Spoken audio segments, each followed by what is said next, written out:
Okay, this is how you install processing. It's best to put it on a jump drive so that you can take it with you wherever you go. You don't have to actually install it. You can run it straight off the jump drive, so that's real convenient. So go to the processing website, which I got all this stuff up here. Let me take this off. And all you have to do is go to www.processing.org. And this is the home site for the software. You can look at the tutorials and the play with examples, and that's how you can learn how to use it. And that's how I learned how to use it. To install it, click on Download Processing. I'd ask you if you want to make a donation, but you could click on No Donation, and then click on Download.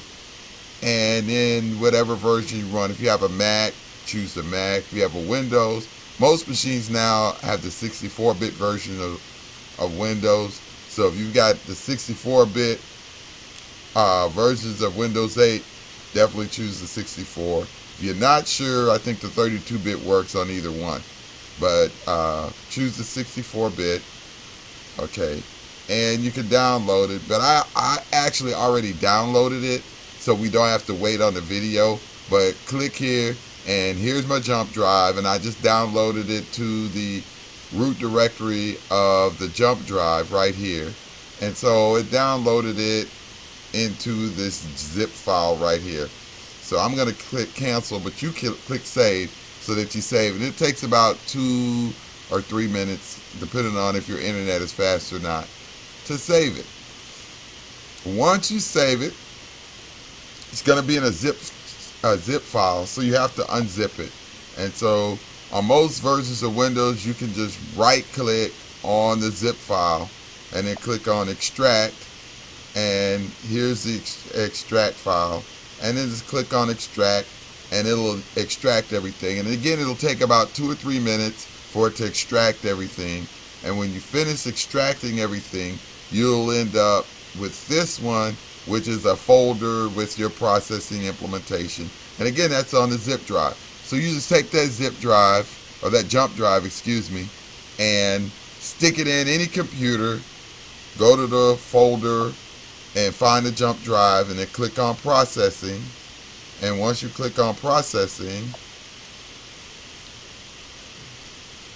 then click on this processing again, and here is the home directory for your processing implementation. And from there, all you got to do is click on this where it says processing. Just click on that, and it opens up and it runs. That's it.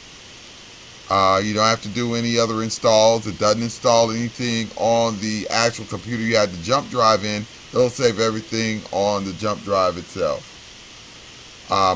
So once you get it all up and running, it will open up to a window. And here's the window. And you can just start typing your code right there. The first command we'll learn, just to make sure we're up and running, is type size space 400 comma 400 semicolon. And just like C++, all the commands end in a semicolon. And what that size command does, it says open up a window that's 400 pixels wide and 400 pixels in height. And your program's going to run in a separate window. Now the second command we're going to type is background, B-R-O-B, whatever, it's on the screen, background, and we're going to type 0, 255, 0. What do those numbers mean? All colors on the computer can be expressed in RGB. RGB stands for red, green, blue. So we've got 0 red, 255 green, and 0 blue. And the numbers can be between 0 and 255. So we're going to get a green background. Not too cute, but it's going to work for what we're going to do. Then we're going to say fill, and I'm going to say 0, 0, 255. 0 red, 0 green, 255 blue. So It says whatever you draw, fill it with blue. And we're going to draw a rectangle. And the command for a rectangle is RECT. And we're going to put some coordinates on it. 10, 10, 50, 50. And those are the coordinates for the rectangle. And you can look up the specific information on what they mean in the documentation or in a later video. And now to run it, you just move your arrow and click on the run button right here. And we're going to run it. And there our window opened up. Our window is 400 by 400. And we have a blue rectangle over here in the corner. And if we want to move the rectangle, we'll move the rectangle over some.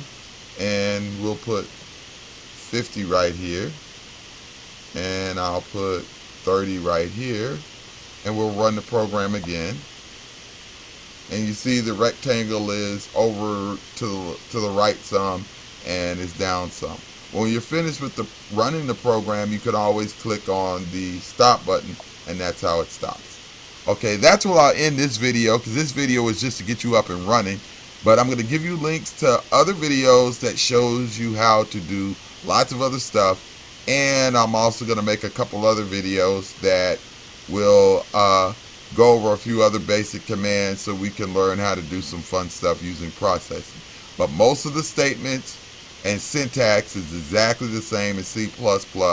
You use the same statements, for loop, a while loop, assignment, all work the same. If statements, if then else's all work the same as in C++ and are all structured exactly the same. So you really don't have to learn a new language. You just have to extend the one that you know to do a lot of cool stuff. Talk to you later.